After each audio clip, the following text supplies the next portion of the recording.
Joe here. Welcome back to the Bethnal Archives podcast. Firstly, thank you so much to everyone who has commented and liked and watched the opening to season 2. That was a huge effort from the team in order to put that together, and them big fully voice acted and scored and sound designed almost hour-long episodes will be available once per month going forward. I've been ill. It's been a pretty hectic time, and as so I've got an editing pile has reached monolithic levels, and so today I'm actually going to give you one of my personal accounts, as I don't have time to go through all of Virgil's and Felix's content and get it out there, but I was very aware that it's been a while since the next episode's been out. I personally, although I'm just the intern here, obviously I can't get a job at the Bethnal Archives without some prior experience or knowledge in the field of the paranormal, and so I am actually a trainee paranormal investigator. Obviously I'm nowhere near the level of Virgil, and I don't have the experience or knowledge of Felix, but for those of you who are amateur or trainee ghost hunters or paranormal investigators, I would love to share with you some of my processes and some of the things that I've picked up and learnt from the Bethnal Archives that you can put into your own work. So basically, first of all, I want to talk about the sixth sense and why that matters.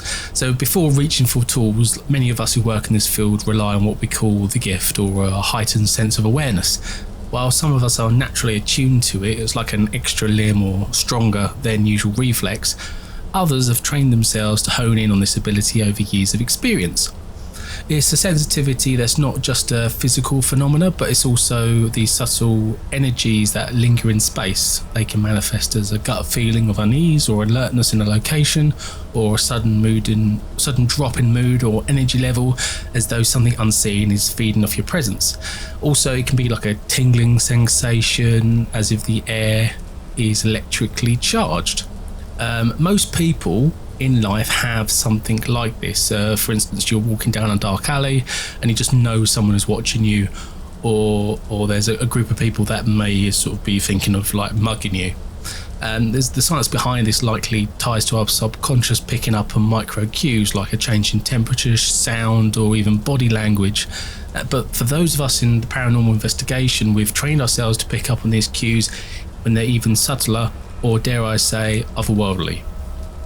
So firstly, always trust that gut feeling that they talk about. That's something that humans have inherited over hundreds and hundreds of years, thousands of years, millions of years as we've evolved. And remember, ghosts are what is, essentially is electromagnetic essences that are left from when the person was alive. And so where us humans can normally sense, if for instance someone is looking at you from across the road, without even seeing, you get an idea and you turn around and someone's looking at you. We have the same feeling about ghosts, but most people dismiss it or palm it off as something else, or like a muscle. If we're not using it or honing in on it, or really understanding what we're doing, then muscles can fade away. So first of all, trust your gut. Secondly, when I ever do a investigation, I like to think about temperature. So we'll walk into an investigation. We've heard that there's something uncanny going on in. A good example would be there's an art centre that I've used a few times, and people talk about there's a ghost of a child who lingers around the hallways. Now, first of all, we did a bit of investigation into that area, and what I discovered was that the building was built on the graveyard of an old church. Now, this sounds like the start of a classic sort of horror story, but it's true. I mean, in the Victorian times, there was a lot more churches than there are in present day, and a church that was no longer needed, and it was also in a really awkward place in the middle of the high street, was knocked down, but the graveyard was then built upon years later. As you may or may not know that when you bury someone, you are really renting the space for about 100 years, and after that amount of time, they can be exhumed, or other bodies can be put on top. So imagine it's a council who've said, well, all the bodies on this graveyard have run out of time. We're going to buy the space and we're just going to build on top of it. We're not going to worry about putting new graves there, and also the church isn't even there anymore. This happens more than you expect. When doing some research into that graveyard, there was only one 10-year-old boy who was buried there, and that is and then the reports of there being a male, could be female, but more than likely a male child that haunts that building coincides with the fact that it was built on a graveyard, and only one 10-year-old boy was buried in that graveyard. So we go, yes, okay, this is a place to check out. So we turn up, and the first thing we do is we check for cold spots. So I have my thermometer gun. It's just your basic thermometer gun. Everyone's probably used to seeing them from COVID, being lasered in the forehead to see if you've got a high temperature. And what we want to do is go around to various parts of the building and check to see if there's any massive disparity in the temperature. If you can heat the building up, it's really handy, because if you can get the building to about 15 degrees, then anything below 10 or even lower than that will be quite clearly a cold spot, and that's where we think you may be able to see or might be having some ghostly activity. So I use baseline readings. I'll take a baseline reading throughout the room, walk the perimeter, scan for various points, and this provides a control so you can differentiate, so you can determine natural drafts or air conditioning from true anomalies. Other things you want to be aware of is whether there's like a localized chill in the air. So it's really important to double check that there isn't that it's just not a cold room anyway. And then there's no like persistent external conditions, and also that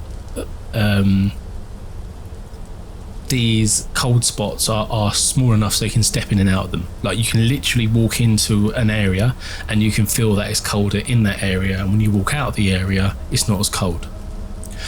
Once you've done that, you want to check around. There's no holes, no drafts, no windows, no kind of other elements that may be causing this cold spot. You can also then calibrate it with other tools. So the next thing that I do is, once I've sort of determined there is a colder spot here, I want to use the EMF detector or a digital recorder to sort of see whether we get any electromagnetic spikes or any sort of audio spikes that I can't hear with my ears that may say there's something else here. Always be skeptical. That's the main thing. There's always sometimes another reason. It's not always a ghost, despite what people on channels like this suggest. Ghosts aren't as common as we would like. That's why we talk about the big cases and not necessarily the hundreds of cases that end up being false reports. Okay, so once we've done that, then I get the EMF reader out. Now the EMF reader will detect electromagnetic field spikes, which are potentially caused by spirits. So what I do is I do a baseline on a device that is non-electrical, for instance hard walls or wood, and then I test it against known sources like a mobile phone or a radio or like a lamp or something with an EMF field to confirm it's actually working. And then I put them in the areas that I believe may have some uncanny things happening, especially around the cold spots, to see if we get any EMF spikes. Higher spikes indicate a stronger entity, but bear in mind not all spirits give off EMF readings. But let's say we've got the EMF down, we've detected the cold spot, we're getting kind of some EMF spikes, we're not really sure what's going on, and then at that point I go, right, this is there's something going on in this building. And so then we know we can actually properly start our investigation. Now this is, as you noticed, all we've done so far is determine that there's maybe a ghost here or some sort of spirit, and we've determined that we've kind of backed that up with another form of evidence like an EMF reader. I haven't invoked the spirit, I haven't tried to call for it, I haven't used the spirit box yet and tried to talk to it directly, and I haven't done anything to kind of, well, in a better return, piss it off. This is the point where we go into protection. So now I know it's actually, I'm going to be here for, possibly a few hours doing an investigation. I need to protect myself. And this is very, very clear. This is very, very important. This is one of the things that the archives lay out that we all have to do anyway. So first of all, I have my anointed prayer beads. These act as a physical focus for prayers and a barrier against malevolent entities. The beads have been anointed with holy oil. They've been prayed upon and blessed by an exorcist. If you're reciting any prayers or mantras while holding the beads, these can create a protective aura. I normally carry them on my person as a talisman or of a faith and fortitude, but so I'd normally just either wear it around my neck underneath the jumper or have it in my inside pocket. Bear in mind, we obviously work here with the Ashen Veil, who are a multi-faith order. So the stuff that I'm talking about specifically are Catholic. It doesn't matter what religion you believe in, as long as you have something to protect yourself. And even if you're not religious from what we say is like, monotheistic types of religions, you can use the sort of ancient sort of Wicca powers, or you can even tap into druidic powers. It just depends what you want to use and how you want to use it. And as long as you understand how you're using them things and what sort of powers you need to invoke in order to protect yourself. Next thing I've got is a St. Benedict Cross. This is a regular wooden cross with an iron figure of Jesus inside. So this is really good against demonic influences. I normally carry this again in my inside pocket. It's not something I normally have right outright. If I'm particularly worried, I may place it on the floor near where I'm doing the investigation, so it kind of creates an aura. This is really so the important thing about this one is he was a protector of like gateways and doorways. So if you're walking into a new place where you don't hold precedent over that area, having this sort of cross is going to protect you in that way. And you can also recite the exorcism prayer of St. Benedict, which is, may the Holy Cross be my light, may the dragon never be my guide, begone Satan, never tempt me with your vanities, whatever you offer me is evil, drink the poison yourself. You can use that prayer with the cross, and that will hopefully nullify anything that is getting too scary. They also have the prayer of St. Michael. It's a call for spiritual assistance and strength from St. Michael the Archangel, often invoked during confrontations with malevolent forces. This one I often do before I step into the building, which is St. Michael the Archangel, defend us in battle, be our defence against the wickedness and snares of evil. May God rebuke him, we humbly pray, and do thou, O Prince of heavenly hosts, by the power of God, thrust into hell Satan and all evil spirits who wander through the world seeking the ruins of souls. Amen. You can say that multiple times. You can be holding the cross, you can hold in your prayer beads, or you can just say it under your breath. You can say it in your head, you don't have to do it out loud. You can back this up with holy water as well, and bless yourself with holy water if you know you're going to go into something really dangerous. At this point, these are just like extra things you can consider before you want to start conversing with the spirits, because the one thing that people always forget is you walk into a building, you find a ghost, you converse with the ghost and almost awaking it and make its eyes on you. Well, what happens when you leave and go back home? What happens if you've touched something that then lingers on you, and then you end up getting possessed, or that thing starts to haunt you when you are vulnerable in your own house without protective stuff around you? So it's important to defend yourself before you go in. You can make protective circles out of salt. You see there's a lot of movies. Salt is good and bad. A blessed salt or chalk circle using black salt can stop entities from entering, but at the same time that means as soon as you exit you're vulnerable again. Also, the issue is that if you create a salt circle and you unknowingly create it when the ghost is like on top of you, for instance, then you've basically just trapped the ghost in the circle with yourself. So you have to be careful when you're making salt circles. It's not a be all and end all. It's not going to just automatically protect you. You may be trapping yourself in with the ghost. Or alternatively, you trap the ghost in, and then it gets very annoyed, and then something happens, and the circle is broken, and you have a very pissed off ghost that's been trapped for a long amount of time in the room with you, and you won't know about this until it's too late. So they're the main things that I'll do at that point. And then we go on to basically the next item that I would use, which would be a spirit box. Now, spirit boxes are essentially radios that have a scan feature, and you can scan on FM or AM frequencies. And what you're looking for is consistent voices that go through the scans. So when you're listening to the radio, for instance, you may hear, the different radio stations, little bits of music or voices being picked up as we scan through, which is quite common on, when you're scrolling through radio channels. What you're looking for is a voice that is persistent through the different channels. So this is something that is coming through separate from the radio frequencies. You can ask direct questions aloud, allowing the spirits to use the frequencies to answer, or you can record the sessions for later analysis. A lot of spirit boxes do come with a feature so that you can record on them on an SD card and listen back later on. I can normally use that with a parabolic microphone for clearer results. So that is like a microphone that has a big sort of cup and some headphones, so you can hear things that are quite quiet. So that's really useful. The other thing is you may want to evoke them and try and tease them a little bit to make them come out, just to see what we're dealing with. So you can always light some candles. Certain candles will have certain elements. You can also light some different incenses, and also splash holy water or holy oil around the room if you're trying to get rid of something. But that would probably be for later on. The next thing I do is set up night vision cameras with infrared. A lot of these cameras are really good to use CCTV cameras, because they often have motion detection already built into them.